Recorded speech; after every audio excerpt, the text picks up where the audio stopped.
And thanks so much for taking my question. I just wanted to know, like, what's going to be the biggest difference moving on? How are people going to have to kind of approach their clients and adapt to their sales approach given the current circumstances due to the COVID-19 concerns? So,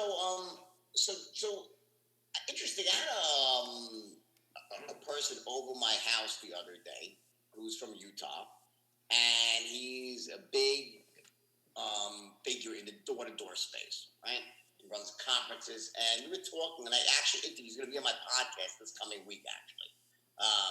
And it was a really interesting conversation. We spoke about solar. We spoke about going door to door in a post-COVID world. We talked about using the telephone as well, right? Now, the straight line system covers both. It was designed originally for distance selling, meaning it was designed originally as a solution for how do you call someone on the phone that you can't see or hear and convince them to buy high-ticket items, and it worked like a charm. But of course, I started off in the door-to-door space, and I integrated everything I ever learned from door-to-door into the straight line. And then after I started teaching it around the world many years later, I adopted all those strategies to make it a perfect solution for door-to-door or over the telephone, or for that matter, Zoom calls. And that includes how to send texts and emails and everything, because it cuts through to all of those things as well, including how to design landing pages and everything else you would need. One of the things that he said that was really interesting about door-to-door sales is that, yeah, there's going to be some reluctance to how you knock on a door. And to give you an example, a really funny thing happened last week. A friend of mine, I was renting a house on the beach somewhere in San Diego for a week, right? So I wanted to get some fresh air. So I figured I'd get a house on the beach, and I did that. And I had a friend of mine from New York ship me a UPS of masks, face masks, so I could have just my personal use, right? And the guy, in his infinite wisdom, reversed the digits on the address, so the mask went to someone else who gladly signed for them and never bothered to, figure out. Maybe he couldn't find me. Anyway, so after like a day or two of not having my mask, I'm like, maybe I'll go start, go try to find this person. Like, well, how am I going to knock on this person's door? Because that might get shot, because of the coronavirus. Yeah. Boom, you're a carrier. Next thing, right? So I took my car, my girlfriend, we drove a couple of doors down. There's like kind of a big space between houses, right? And I got to what I thought was the house, and I approached the door, and using my instincts as a door-to-door salesman, what did I do? I knocked on the door, and then I took extra steps back from the door jamb, so I was about 12 feet away from the person. So even in the most remote, like how far could a disease travel, I was way outside that bubble. So I intuitively said, let me expand this space bubble. Because normally I would stand 3 feet from a door, okay? And I went further back, and the guy went through the window, and he's like, hey, can I help you? I said, hey, I'm renting a house down the street, and the funny, and I swear this is true. It's really, he goes, wait a second. I know you. You're the one from Wall Street. I was just went through your trades. A random guy from South Africa. The point is that there is a way to approach a door right now, and it felt totally comfortable, and it worked. Okay, it turns out he knew me, but I knocked on other doors after. So that's one side of the equation.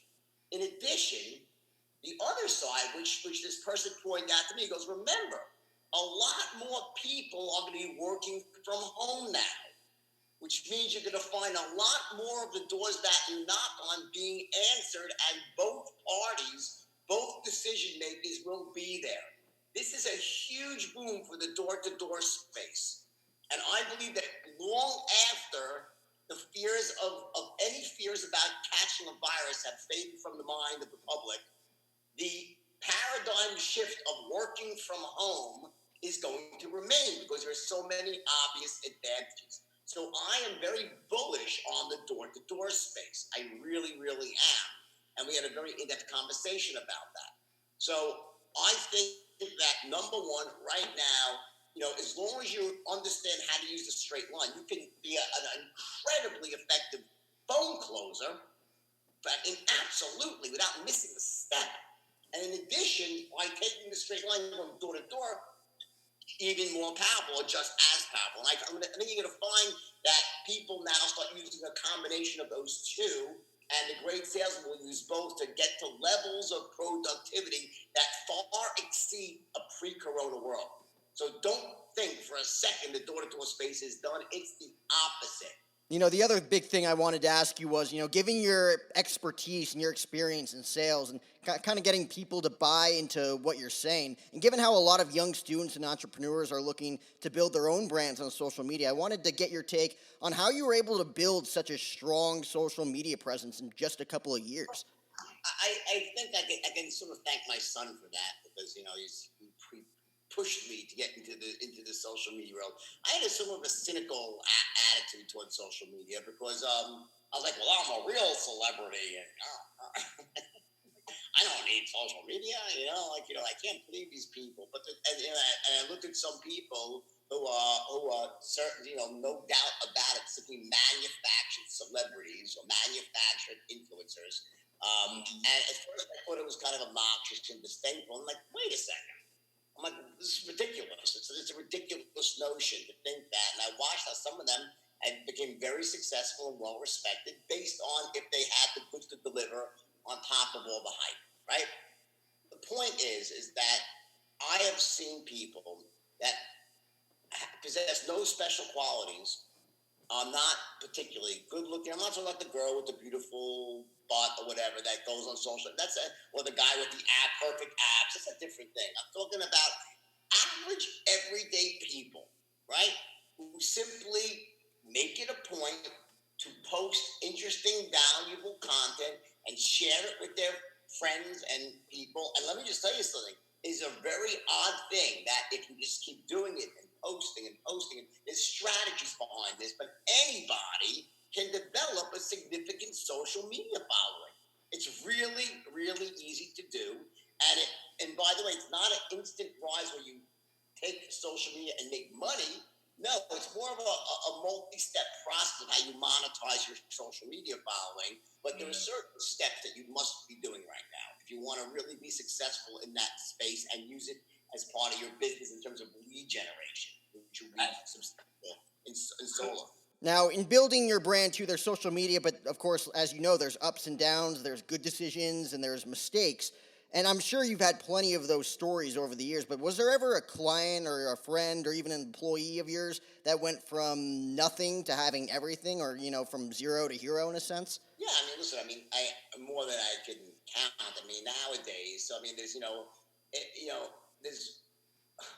back in the day when I invented the straight line, it was specifically designed to take people that were not natural born closers and enable them to close at the same level as natural born closers. Before the straight line system, you had this really large split between salespeople that some could do the job. You had that 80-20 rule, essentially, like vastly exaggerated at most companies, almost like the 90-10 rule, where 10% of the salesmen will bring in 90% of the revenue, and the rest would struggle. And then when I invented the straight line, they began calling it the great equalizer, because it would essentially equalize any person with someone who's a natural born closer with a better education and a better pedigree, who's in a family. So it allowed you to compete at the same level with anybody else, and it was a huge breakthrough. One example that you probably are not familiar with, I talk about it in the book, but most people don't read books; they watch movies, and it didn't make it into the movie. Was this guy a very early case of a guy named Bobby Koch? And Bobby, when I invented the straight line system, the success was so rapid and so dramatic. It was shocking, right? And I had 12 people, and I always say all 12 became $1 million producers, virtually overnight.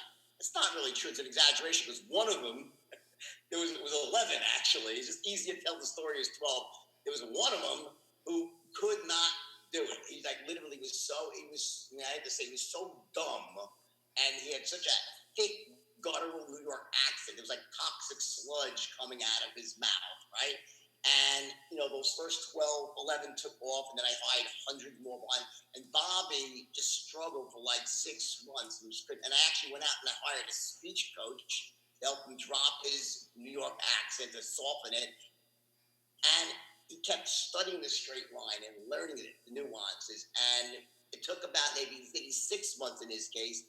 And then he zoomed, and now he's making millions of dollars a year as a salesperson, and became a top producer as well. This was a person that really was like the worst salesperson on the planet, and with a very limited intellectual capacity, right?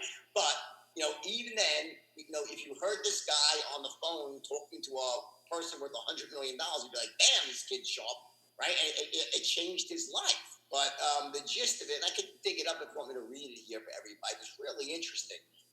He's probably 23 or 24 right now, and he's now the top producer at, I think, MetLife. It's a huge insurance company, and he trains other people. He's he's a number one producer in the company nationwide. He's won awards. He's got to be, I think, he's under 20, 24, 25 maybe, right?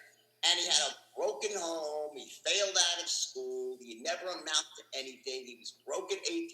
He had a whole thing. And then he started studying the straight line. And literally his rise by using the straight line, following the training I did, both mindset and skill set sales. He started off his first year, became the top producer in the region. Then the next year, the top producer in the country, and then became the manager. And now this kid's like in his mid-20s. And he's mentoring other people, and he's wildly successful. And that's in the insurance field.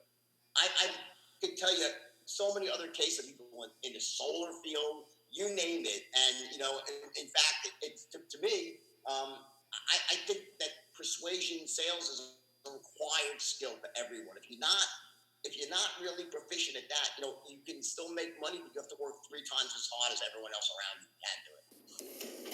I'm so bummed. I forgot to get my girl tickets for the show tomorrow, and now it's sold out. It's her freaking birthday. Oh, dude. She's totally gonna break up with you. She's definitely gonna break up with me. Should've used TickPick. Wait, what'd you say? TickPick. Look. Whoa. What? There are no hidden fees. What'd you guys think I said? Oh, TickPick. I thought you said TickPick. No hidden fees. Download today.